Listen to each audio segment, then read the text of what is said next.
happy to welcome you all to this virtual conversation with Africana Studies alumni. I am Wendell Marsh. I'm an assistant professor in the Department of Africana Studies. I'm very happy to see some folks in the audience that I'm familiar with. So thank you all for coming. Some of my students, shout out, Intro to Africana. So today, this event is a part of Africana Studies Week. This is a chance to kind of get to know more about the program, the major and the minor, to think about what it actually is, right? Africana Studies or Black Studies, right? How do we think about this program? And to think about that and to talk about it, we have some distinguished alumni of this very department. So before we kind of get into that discussion, just want to note a couple of points for us. First, some of you all may be aware that the department has recently had a name change, and we find this to be a really exciting moment. Our name used to be the Department of African American and African Studies, and it reflected a very specific institutional history in which students engaged in, struggling over the conditions of their education, brought Black studies into this very same university. And also, and that included both this African studies and African American studies. But now the department kind of aligning with other programs in the university systems has taken the name Africana Studies. And we see this as a real opportunity to fully embrace the breadth of Black experiences in the world. And so Africana really gives us an opportunity to think about these kind of local, global connections and comparisons of the Black diaspora. So this week, reflects this new title, Africana Studies Week, and we are having these events to highlight what we have to offer. So on Monday, we had an event about the politics of Black aspiration with Dr. Amelia Herbert.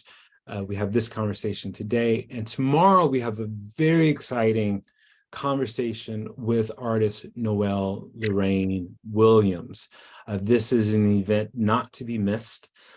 Noelle Williams is an alumna of Rutgers-Newark. She studied African American Studies while here, and she has gone on to be a very kind of active artist and curator of different kind of installations and artwork. Specifically, there is an exhibit, 19th Century Black Power, which is online, but she has worked really hard to install it here on campus, and there's an opportunity to see it, whether you're able to make the event tomorrow or not, and also to hear her speak about the work, and more importantly, to be in conversation with anyone who's interested. So that event is tomorrow in 346 Conklin Hall from 1 to 2 p.m. And afterwards, there will be a reception to follow. So you don't want to miss that. Also on Saturday is Teaching Against Erasure, an online forum about integrating Black LGBTQIA and disability studies material in existing New Jersey curricula. So a lot of great events this week you don't want to miss. So today, I'm really excited to be able to have a conversation with alumni from the program. One of the kind of key themes we're interested in is really giving you all as alumni an opportunity to reflect on your time as Africana students, and also to think about how this education has set you up subsequently for your different endeavors, right? And so I'm going to ask a few different questions just to start a conversation, but it's really my hope that it's really a conversation and that we can speak to each other and think about what Black Studies and Africana Studies means for us individually, and what we can do with it. So to briefly introduce everyone, I'll go ahead and introduce everyone, and then we will begin. So first, we have Aisha Dukureh, who is a proud native of Newark, New Jersey, and a recent 2020 graduate from Rutgers University-Newark. She studied criminal justice and African Studies, and the recipient of a Merit Award for her intellectual performance and commitment to the field. So we're very happy to have her back here with us. As a child of West African immigrants from the Gambia, she saw that, quote, there was little to no scholarship on the experiences of West African Muslim immigrants in America, and that their experiences are often erased when looking at both immigration and Islam. So her work, her thesis capstone work explored this topic, and since graduation, she participated in an intensive language program in Cairo, Egypt. We also have Keturah Maingrette, who is a 2019 Rutgers graduate, Bachelor's of Arts in African American and Africana Studies, with a concentration in pre-health. Keturah has always known that the sciences are nothing without the arts. I love that perspective. Her love for the sciences, Black history, and literature continues to drive her passion today. She works for the CDC Foundation as a data analyst, right, on the COVID-19 task force, right? Big things, big things. In addition to working full-time, she is currently pursuing a master's in public health with a focus on Black maternal and child health at George Washington University. She's doing the work. She's doing the work, y'all. After completing her Master's of Public Health, she plans to attend medical school to become an OBGYN. And in her free time, she loves to read and dance compa. Of course, Caribbean dance music. Gotta love that. We also have Jonae Potter-Gill. She is an alumna of the department as well, a class of 2016. As an undergraduate, Jonae majored in Africana and social work. I know some of the people in the audience have similar combinations, so I'm sure they'll be excited to hear from Jonae. While in the department, Jonae had the opportunity to travel and study in Dakar, Senegal, a city after my own heart. We'll have to talk about your experiences in Dakar, with the Center for African Studies. And she was interested in the ways the arts could serve as a vehicle for social change. She has since she has proudly achieved all her higher education, professional training in Newark, right? In Newark and of Newark, where she was born, and pays it forward to that same community as a social worker at Beth Israel Medical Center. The focus of her academic and professional journey has been understanding, empathizing, serving, and advocating on behalf of marginalized groups. She's really embodies the spirit of Africana Studies. It's great to see. Her practice areas have included working with members of the developmentally disabled, justice-involved citizens, and those impacted by family separation, victims of community violence, as well as those living with HIV, AIDS, and stigma. Jonae, finally the mother, a Leadership Newark Fellow, and recently became a member of the Rutgers African American Alumni Alliance, who enjoys travel, good food, reggae music, and crafting in her spare time. Really happy to have you, Jonae. And finally, last but not least, we have Christopher Williams, who is, we're very happy that he's teaching in the department as a alumnus. You know, he has a very unique perspective to have both been a student in this department and to teach here. So he is an alumnus of the department, and he received a bachelor's in philosophy and African American Studies. and was presented with the Wendell Jean-Pierre Award for exemplifying the qualities of scholarly and intellectual performance. And as you all will see, if you don't already know tonight, you'll understand why. After receiving his JD from Washington University in St. Louis, he joined the editorial staff of the legal magazine Above the Law. His interests include race, pedagogy, and philosophy. Most of his writing can be found at Above the Law. When he isn't taking notes in the margins of a book, he likes to ride his bicycle and travel. So everyone, we can give a digital applause for our speakers today. We're so happy to have you here. Let's make sure your mics are on, and so we can kind of be free form here. I will just kind of start with a question, but wherever our discussion takes us, let's feel free to go there. So to begin, why did you decide to declare Africana Studies as your major or minor? What made that more appealing than other programs?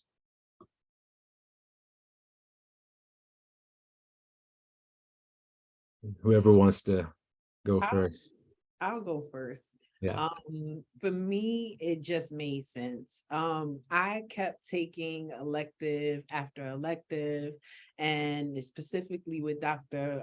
Wendell Holbrook, and had the honor of being also taught by Dr. Price, Clement Price, who's now passed on, God rest his soul. And so, I understood the feat that I was sitting at. And I just after a while, I achieved so many credits that I think exceeded the minor, where it just was like, just bang it out. And I think by the end of my journey, which was a very long journey, but by the end of the journey, I decided to declare AFAM studies as a second major. So, and in addition to that, I began to see the ways in which it complemented isn't the right word. I think enhance my understanding of social work is a better way to put it.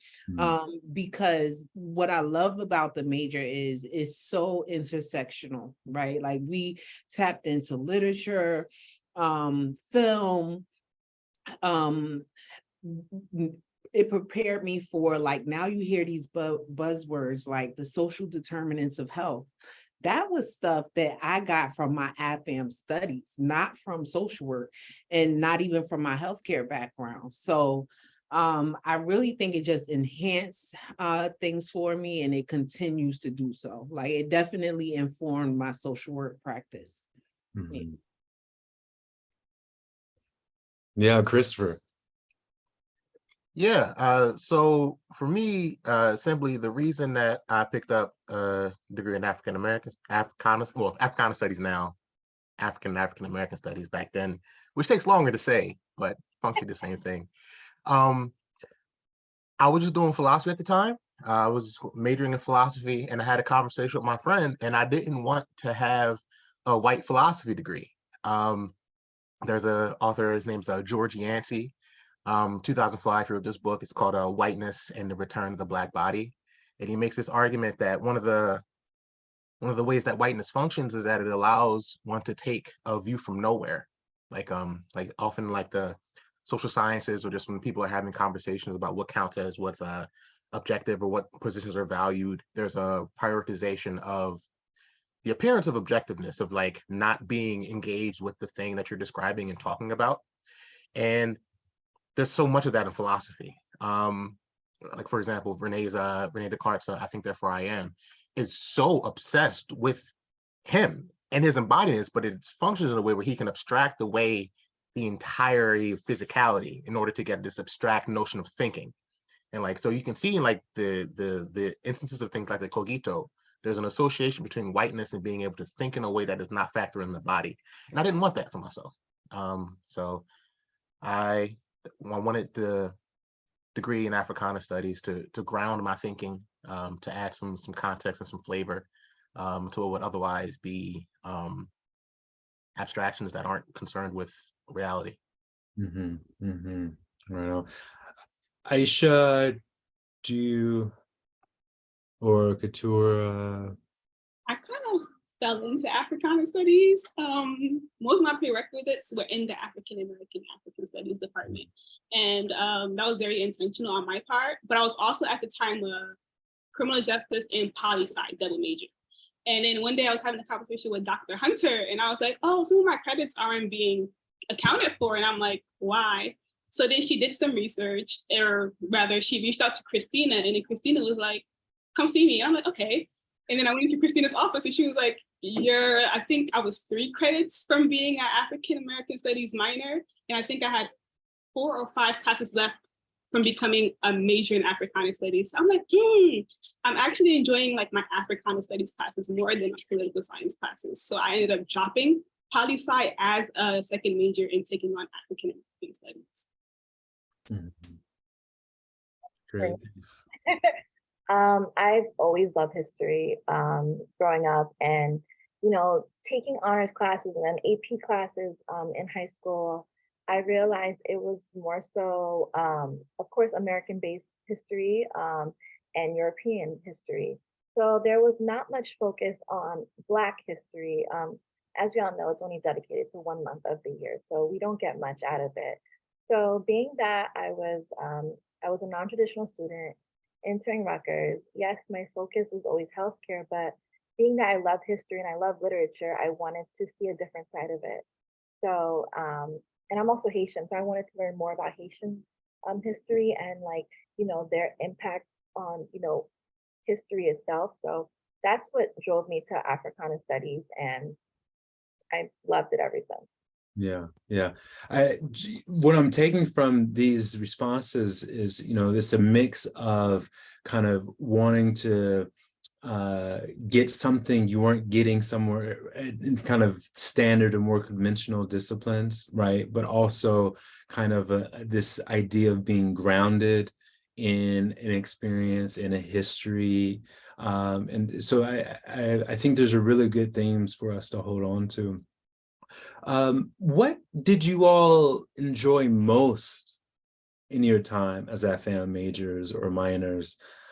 Do you have a specific memory that you that comes to mind? Maybe we can start with Keturah since we ended their last go round, if you have something. For me, besides the literature and the professors, it was my independent study with Professor Holbrook. It was just, allowing me the freedom to, combine my 2 loves, history and medicine, and literature all together was everything to me. So I did my independent study, and my final paper was, I called it The Black Body in Modern Medicine. Mm. So, given everything that we learned throughout my whole, my academic studies in African American and Africana Studies, I learned how important the Black body was in developing modern American medicine. So with that said, that's why I'm focusing now on maternal and child health, Black maternal and child health, because, I realized that it became a thing where with mass reproduction and then now mass death. So I became fascinated with that idea, knowing that the womb everything was based on capitalism. We were forced to reproduce, and being forced to reproduce led to so many physical impairments of the Black woman's body, right? So, and without care, they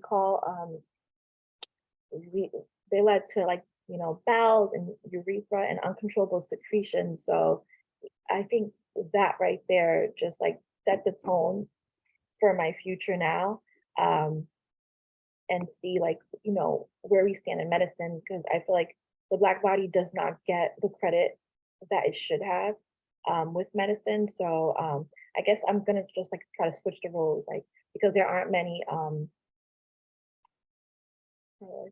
there aren't many Black doctors in the profession and Black female doctors. So I just want to become a voice for the voiceless. Mm-hmm. Mm-hmm. So a lot of work to do. Absolutely. Aisha, do you have a specific memory of your time as a major that or just something that you really enjoyed in your time in the department? I'm still thinking. There are just so many like moments that I really love while being an African studies major. I don't even know. I don't even know where to begin if I was to talk about it. I really enjoyed my time in Professor Cooper's class when I took her class, Black Women in the Black Freedom Struggle, because it taught me so much about like Black women and how they were like this. At like every major point in history, they were there, and they were like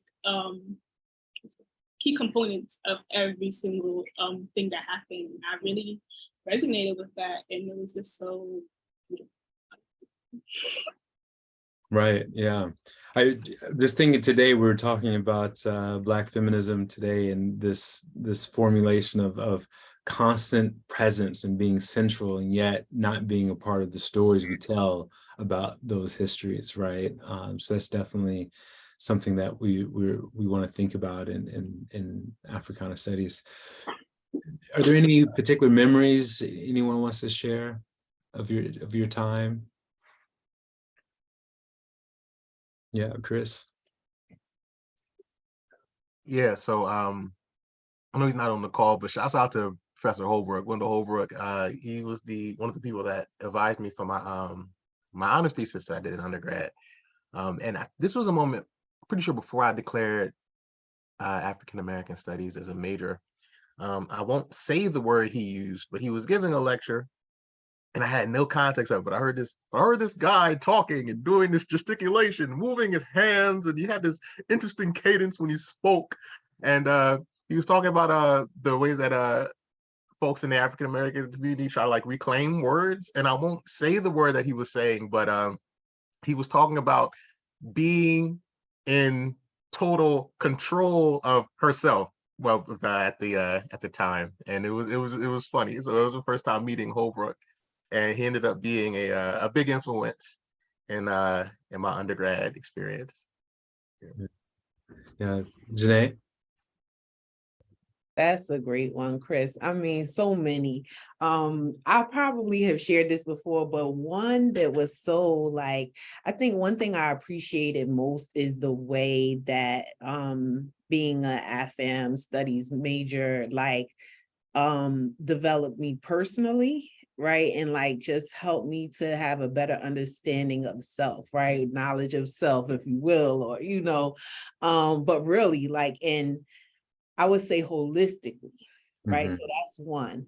And I say that, and it's kind of emotional for me. Like every time I see Chris, I'm like, that's my boy. Like I could remember I was curious about philosophy, and I enrolled in this course, which was like a 400 level course.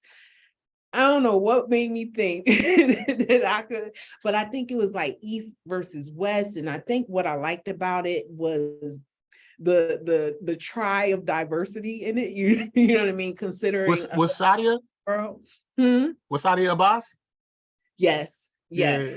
And so it was only like a group of like 7 of us. Chris was the only Black man in that class, right? So that made me ultra proud. And that was the first time I encountered his brilliance, right? So for those of you who are his students, I'm super jealous. But I mean, and and I looked at him and I'm like, if my brother in here, I could be in here too, but it made me believe a little bit that I could handle it. And I ended up making out where to be in that course, which wasn't bad, for a 400 level course. Never had taken a philosophy class a day in my life, but just was curious. So that's a memory.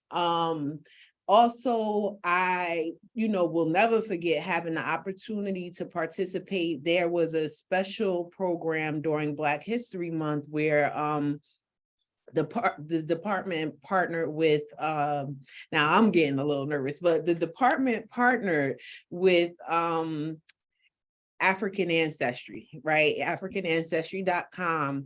And I was selected to participate in that program, but I want to back up a little bit because I can remember, sitting in Dr. Holbrook's class and watching a documentary called, and I think it was African Cultural Retentions in America. And it was a documentary called The Language You Cry In, right?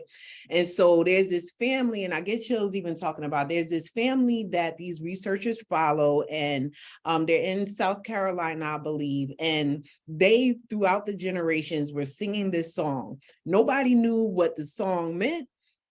They just had been singing it in their family for generations upon generations. The researchers, come to that home and play the song for the family, and come to find out it was like a Mende and Timde funeral rites song. And I remember weeping in that class. Like it was strange. Like, it's just like, I just remember weeping. Months later, fast forward, when I got my ancestry done, the Mende and the Timde people, or Timne people, they happen to be a part of my ancestry. Like, so it was I was able to do the matrilineal. So, and Christina was a participant as well. So, it was the Kru people in Liberia, the Mende and Timne, and Guinea-Bissau. No, I'm sorry, in Sierra Leone, and the Fula people in Guinea-Bissau. So, just like even understanding spiritually where my ancestors came from, and, again, just that holistic understanding of self, like that was definitely a memory. And of course, traveling to Senegal, like I could go on and in about that experience. Like, it was just, it was an awesome journey. Like, I wouldn't be who I am without having been a part of the Africana, like Chris said, it used to be African American and African Studies department. I wouldn't be who I am. That's such a powerful testimony. I mean, I just got goosebumps listening to you just sitting here. But, I think that what you're saying is important about it being holistic, and that really being a kind of principle of Africana studies, of Black studies. And if I can inquire a little bit, I want to hear something about your time in Senegal specifically, for my own selfish reasons. But do you have any memories you might share from your Senegal trip? Oh man. First of all, still in contact with so many of those people today. This was back in 2015. I'm sorry, y'all. This was back in 2015. And when we went, it was during Ramadan, mid-July. And when I tell you, like, even just reflecting on it, a little bit speechless, but, and humble, because, like, I mean, being there and like waking up to the imam making a call to prayer, like no matter what your walk is, like just hearing that, right? And seeing the way that the community gathers during iftar, like when the fast breaks, and they're gathering and breaking, like they would have baguettes, like the bread and like the tea, but it was no charge for this. Like, this is something that people save up for. They bring it out to the community and have the carts in there, giving it out so that everyone breaks fast together. I remember on Eid, I didn't cry when I first got there. You know how you always hear that, oh, when I get off the plane, I'm going to bow down to the ground and cry. My first time crying, and as God is my witness, like on Eid, there was a crescent moon in a nearby star, right? And thinking about that poem that we were exposed to by Amiri Baraka, it's on YouTube, but he says, like, at the bottom of the ocean are my ancestors, like a railroad of my ancestors' bones, and part, I'm probably butchering it, but that's the sentiment, right? And I'm looking at the ocean and thinking about that, right? And that's when, for me, I had my first cry in Africa. And I mean, eating together, the style in which you eat, this was pre-COVID, thank goodness. So had the pleasure of experiencing Senegalese hospitality where, they'll come with it's like soap and like a way to like in like almost like a kettle where they would come and wash our hands before we ate, and we sat down on the floor and shared a meal together, and you're eating off this one big silver platter, like you're just eating together with your hands at that, you know. And still little things I do now when we did eat with spoons, like they'll turn over their spoon, you know, to say like you're done, you know. I'll do that, you know, at home or when I'm out. So it's funny the things that you pick up, but Dr. Usaina, she's on the New Brunswick campus, but she like led us. The books that we read were awesome. Please forgive me, I can't remember the names, but you know, the books that we read, oh my goodness, seeing the art is phenomenal in Senegal, like phenomenal. Like I didn't realize that graffiti is everywhere, but the richness in it was ridiculous. It's not like I mean, I'm talking mass, like spray painted on bridge, like it's, but not just that, also public health messages. They also were collecting tires. And I remember in one museum, they made a sculpture out of tires because when, so the infrastructure that we have here, right, may not be, you know, in certain places in the world. And so what happens is, as it rains and the water is collecting in the tires, it becomes a breeding ground for mosquitoes. So to mitigate that, they were taking the tires and building sculptures with them in museums. But we also talked about the messages in music. I mean, every medium that you could think of, we looked into it. And I have not tasted Chepugem. Chepugem is like, I don't want to say it's like jollof, but it's kind of like jollof and like rice, but I think it's bluefish. Like I've tried to seek it in Harlem. I have to go back.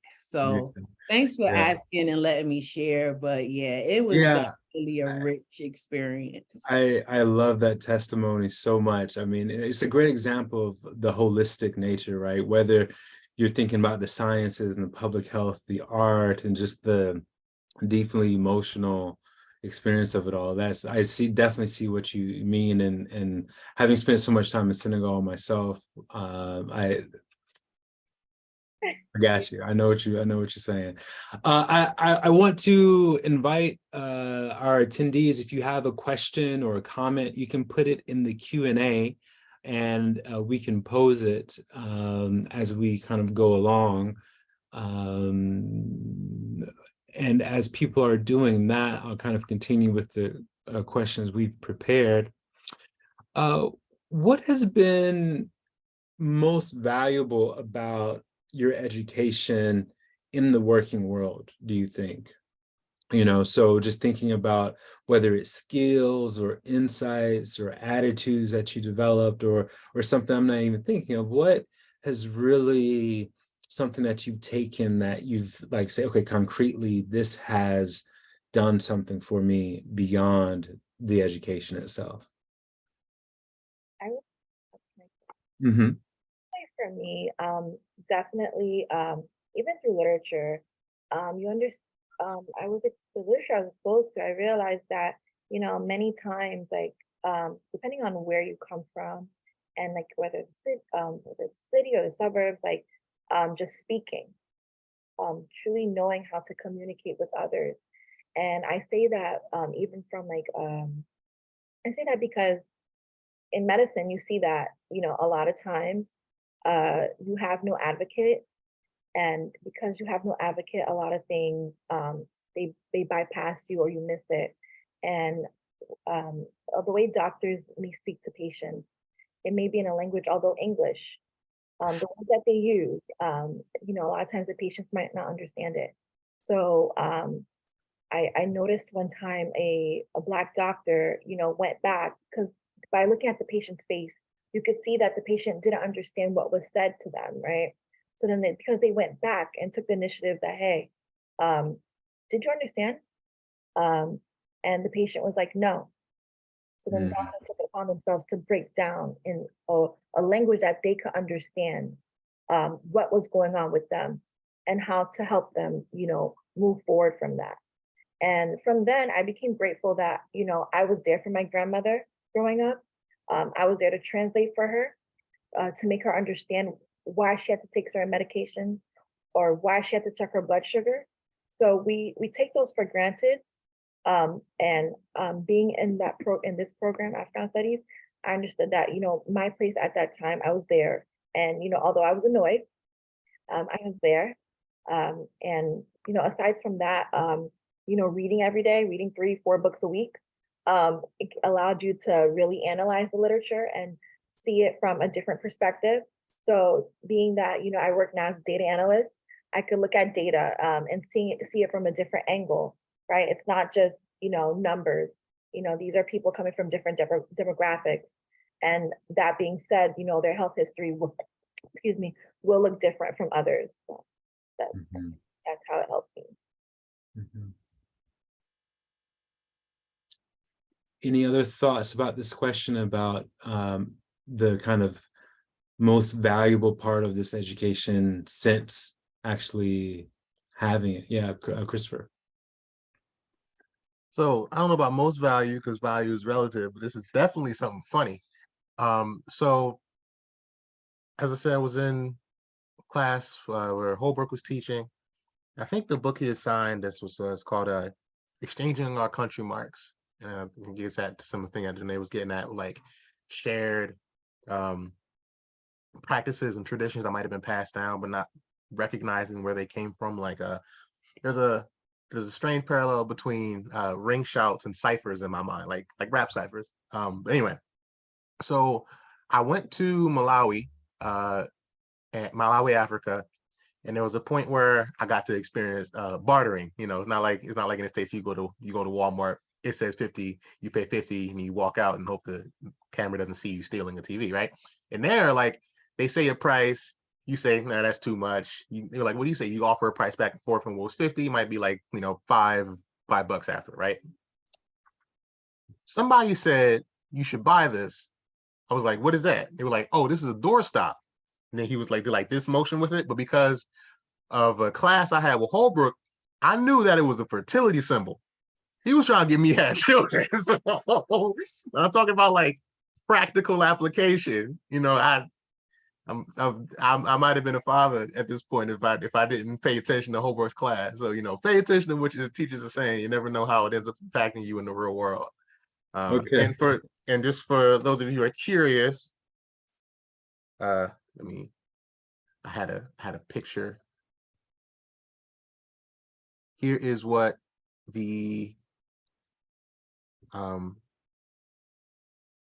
here's what it looked like. So I'll drop it in the chat. Oh, I'm trying to drop it in the chat, but it won't let me. Oh well, never mind. But I'll see if I can find a link. Okay, so we have a question from Professor Hayes. Oh, I'm sorry, Aisha. I took a less traditional approach after graduating. So post-graduation, I moved to Egypt and I was in an intensive language program there. And while there, I was able to see life outside of the US as a Black person and how racism still exists in those countries. And Egypt is especially interesting because it's inside of Africa, but most of them don't perceive themselves as African. So people will be like, oh, in Africa. And I'm like, but Egypt's in Africa. And they're like, no, Egypt is Egypt. And I'm just like, okay.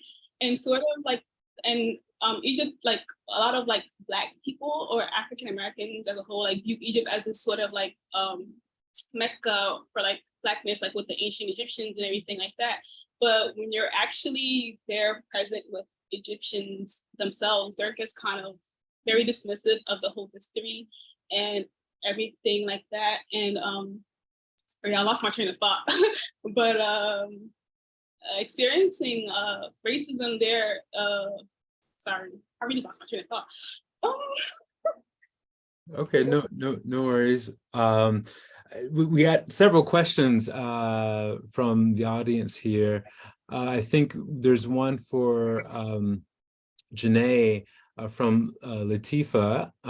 She says, I am a social work major minoring in Africana Studies. how have you implemented what you learned in African studies to your field of work specifically? Thank you for your question. I would say, so in undergrad, I had the opportunity to, one of my internships was at a women's halfway house, right? At the time it was urban renewal. And it was a women's halfway house. And that was my first introduction to trauma-informed care. And there's a great documentary called Healing Need, and it's on Vimeo. I'll put it in the chat when I finish. But learn it, and this was again like pre-buzzwords, right? Pre-buzz, like now you always hear about trauma-informed care, and a lot of places, including where I'm at now, are trying to implement those practices, right? And intersectionality and things like that. But one of my first jobs out of undergrad was at New Jersey Reentry Corporation. Didn't really intend to go into reentry, but that happened to be the first social work job that I got. But, everything that I was learning about, and I don't think that the documentary, The 13th, wasn't out at that time, but, learning about mass incarceration and how it impacted, or continues to impact, our community, Black and brown people, Black and Latinx people groups, learning about the high incidences of trauma, like, amongst individuals who are incarcerated, and trauma as a pathway. I think one of the papers that I did was like trauma as a pathway to incarceration. And even I haven't, and maybe there's research out there, but now I'm working at Newark Beth Israel, and I work in the Family Treatment Center, which works with individuals who are, we serve individuals who are living with HIV and AIDS.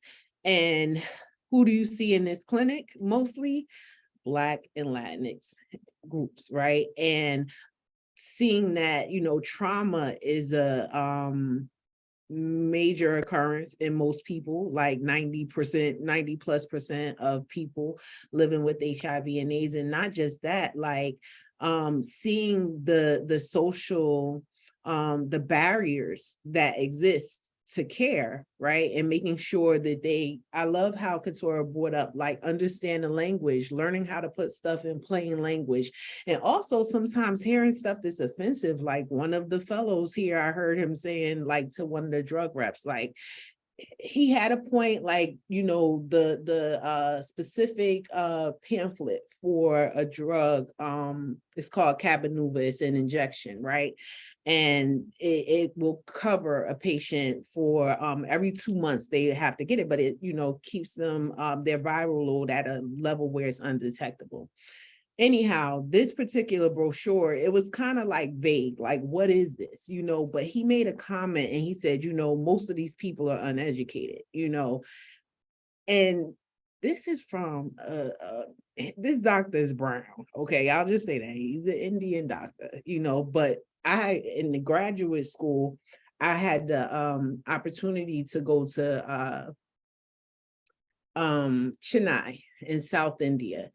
And kind of like what another panelist was discussing about traveling around the world and seeing colorism and even racism in other parts of the world. And I'm thinking, like, I had my son at this hospital, you know what I mean?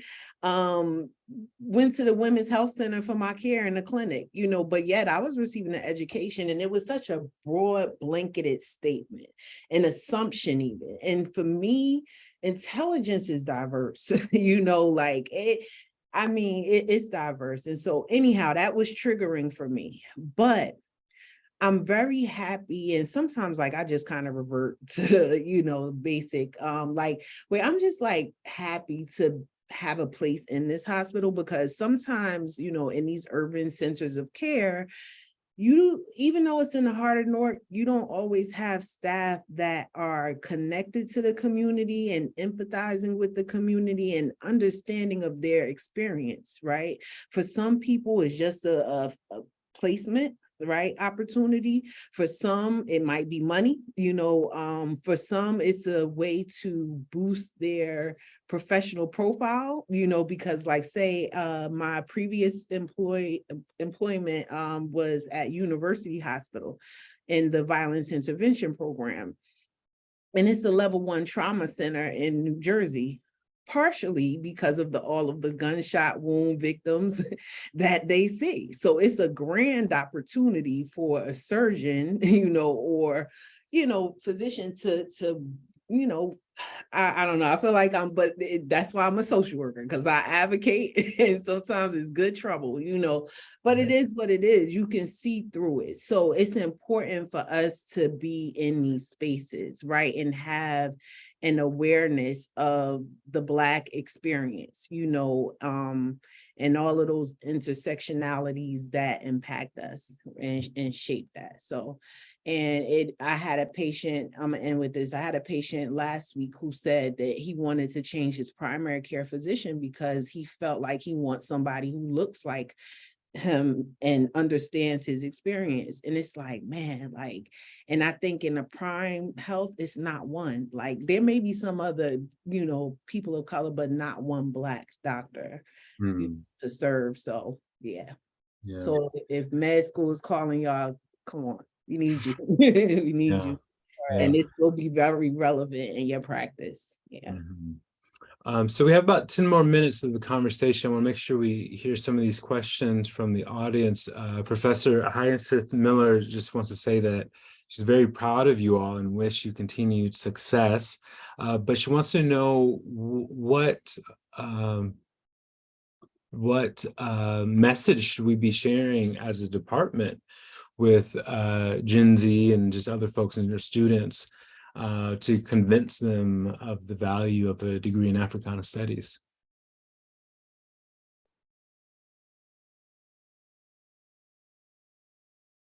What's the pitch, you think, having kind of gone through the department and kind of knowing students as you do? Yeah, Chris? Yeah, I heard this years ago and it stuck with me ever since.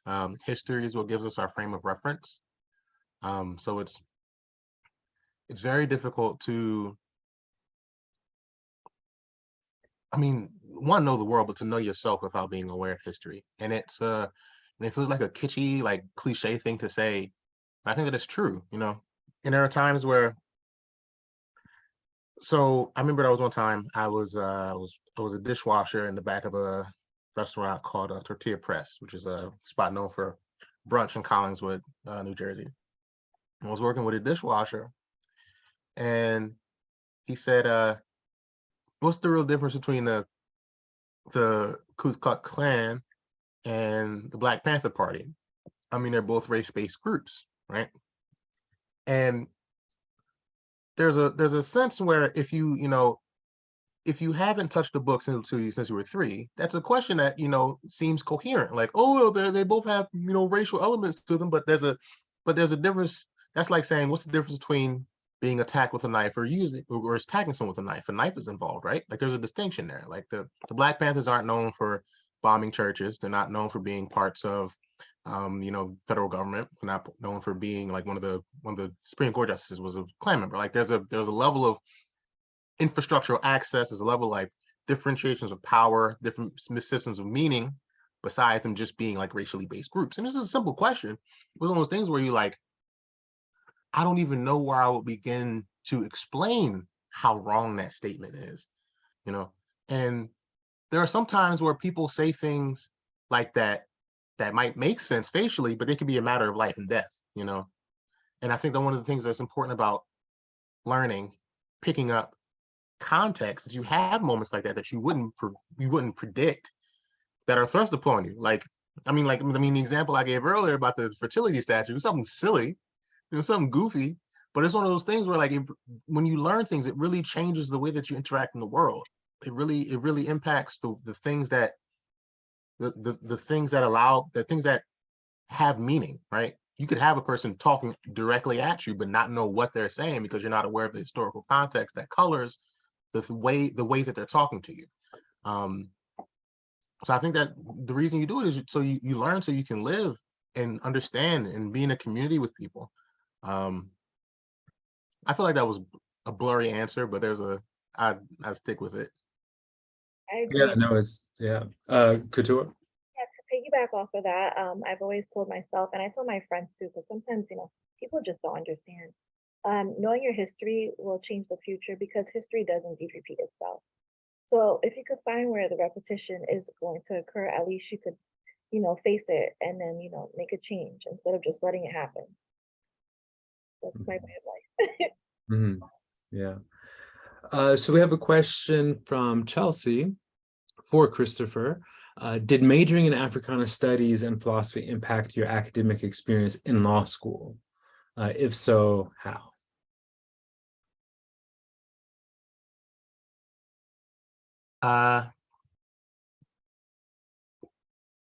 So I don't know if y'all remember this because it feels like so long ago. I think 2020, the start of COVID. Y'all remember that moment where it kind of felt like we might have been on the cusp of civil war, like race war? Like, is it just me remembering that? Like, remember we had curfews? And then like I think it was a dream or something. Right, like, we had couldn't have been real. curfews, and there was I got a text message from the government, and I never like signed up to get that. And like I would see how like police officers were enforcing mask mandates on Black people and like beating their ass, but with white folks, they were just being handed masks. Like then there were like all sorts of like documentation showing how people were being treated differently. How there were like moments when there was a snippet of a police radio that got caught on tape. One of the police officers like say, just like run those bastards over, right? Like how that did not make sense without historical context of white supremacy. Like there was a point it was in Philly. So I'm from Camden, New Jersey. At this point, I was in St. Louis because it was when I was in law school, but I was in Philly. There was a point where police officers established there was curfew being enforced. Police officers were going around trying to enforce curfew, and I think they were like police officers deputized the Proud Boys, which is like a racist group, to help enforce curfew. But it's like they aren't cops. Why are they enforcing it? How have they been deputized? And I'm looking at this, I'm like, this is Tulsa, right? Like whenever white folks get deputized in order to enforce racial dominance, it don't look pretty, right?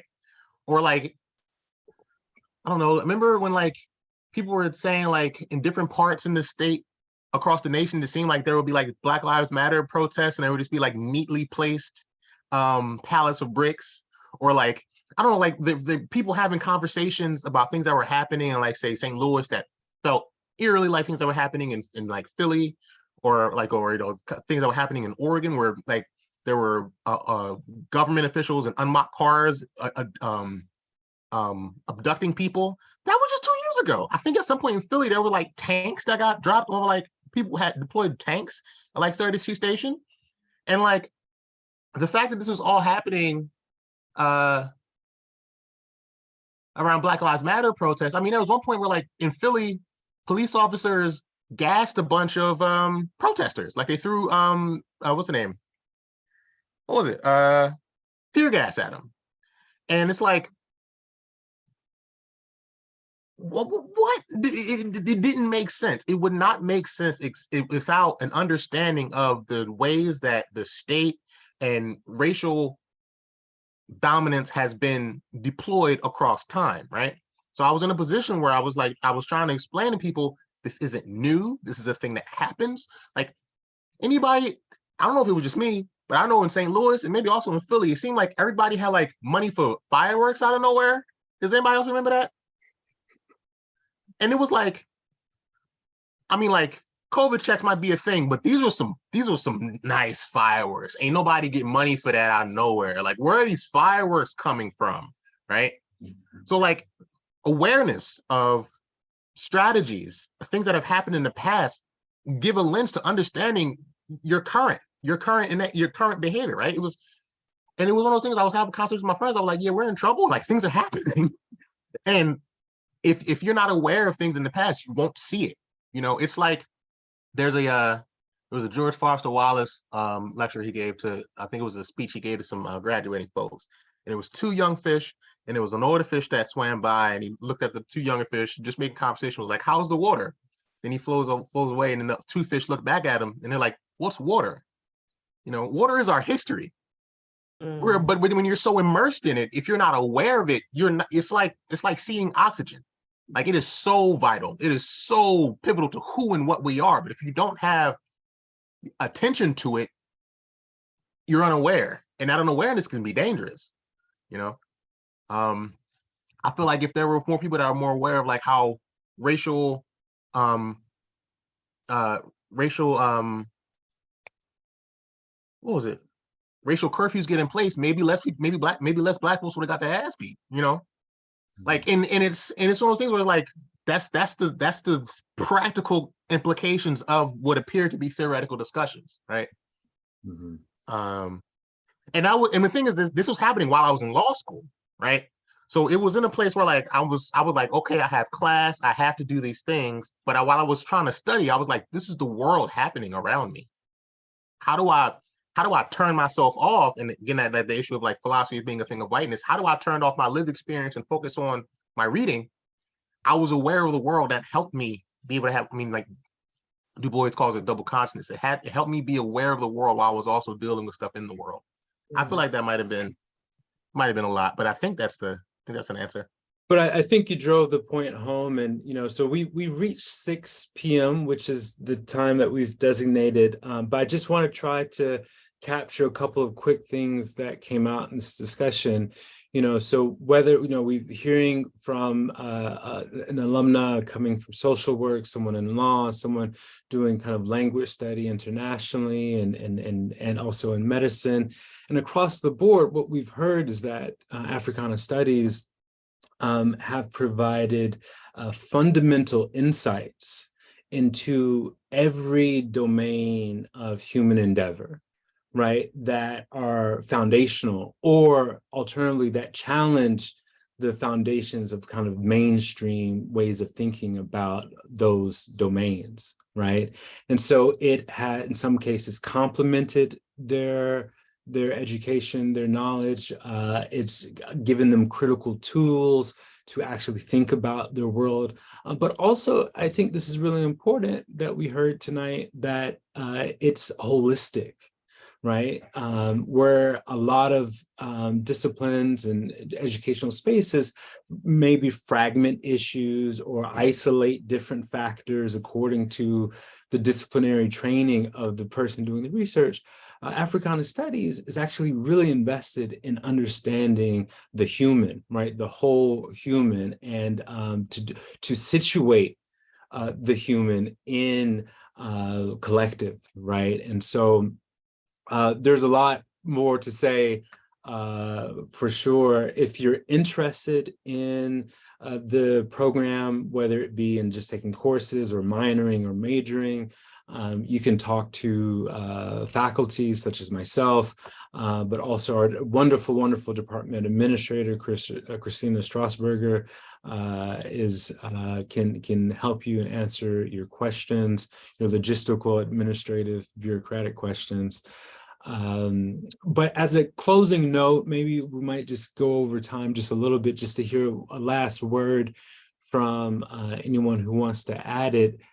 Is there anything that you kind of want to leave with current students along the lines of kind of anything you wish you knew when you were a student, or anything that you just kind of want to impart as someone who finished this program, speaking to students considering it?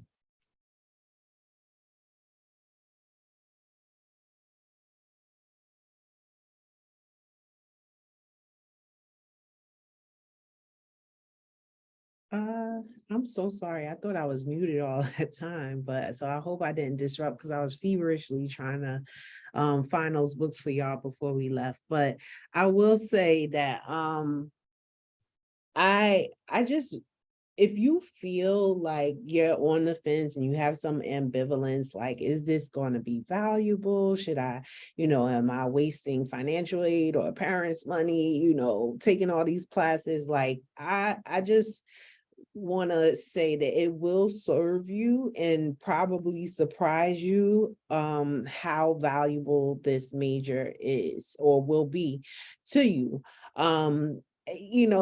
Just a kind of fun fact, I will say I had Tayari Jones, author, as one of my professors, and I could just remember being captivated in her classes. I had her for AFAM Lit, and she went on to be on Oprah's book club list, and I think the last I heard, they were like going to put her book into film for An American Marriage, which focuses on the prison industrial complex and how that impacts Black relationships, right? Intimate relationships.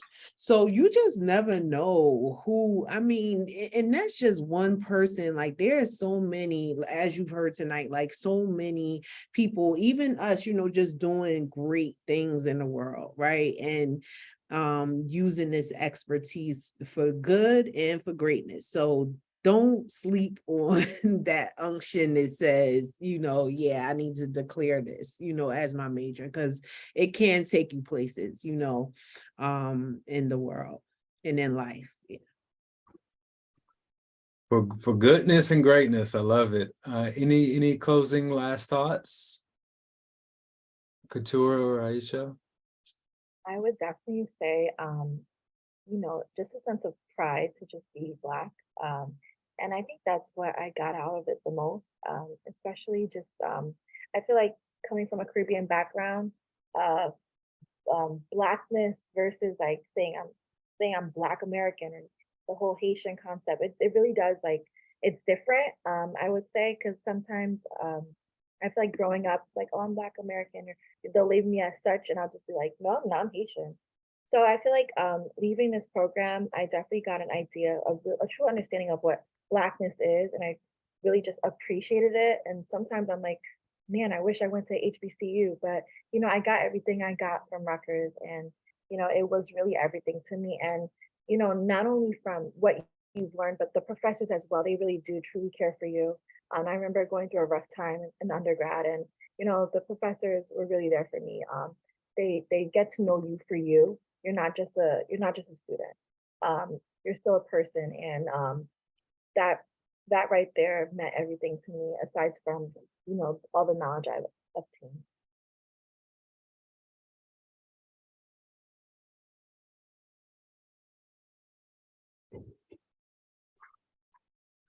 Aisha, did you have a last word?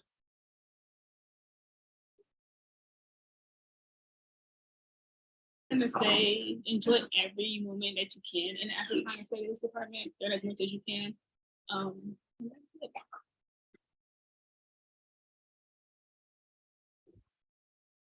Okay, and Christopher, did you have a last take us out? Like I talked a lot. What was the question? Just last kind of what you wish you knew while you were still a student in the department, anything you would do differently, or just any kind of words of wisdom as an alum. I had a conversation with a friend. We were talking about this book called The New Jim Crow by Michelle Alexander. And he said, if you're reading a book, if the book is talking about something real, you should be able to see it in the world. So just keep that in mind as a time when you think about, like, why am I doing this? What's the importance of this, this stuff we're eating? It's so you can see the world differently, hopefully accurately. And I would say that's the reason to do what you do. Yeah.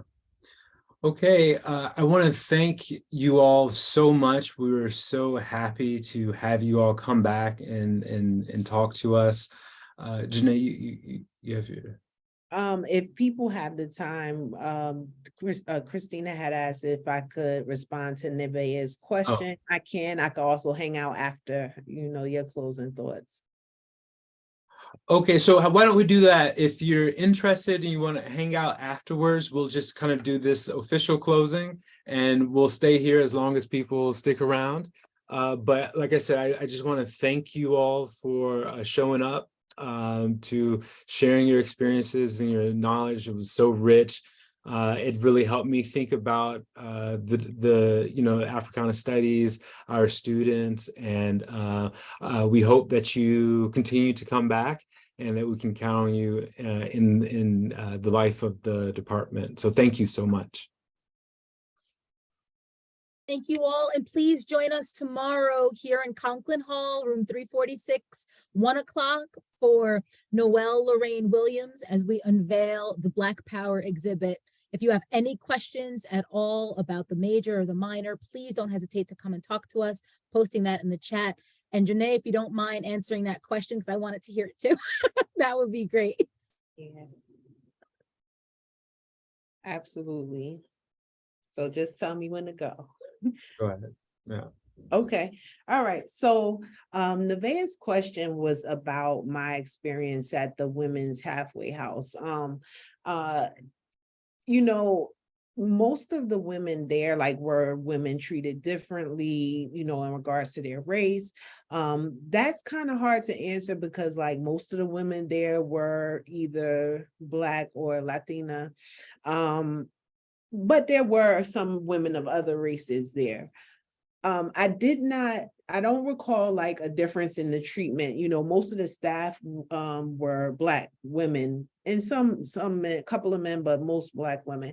The thing that I would say that was interesting to me, and it kind of showed me that I didn't want to work on that side of justice. I much more prefer putting the pieces back together.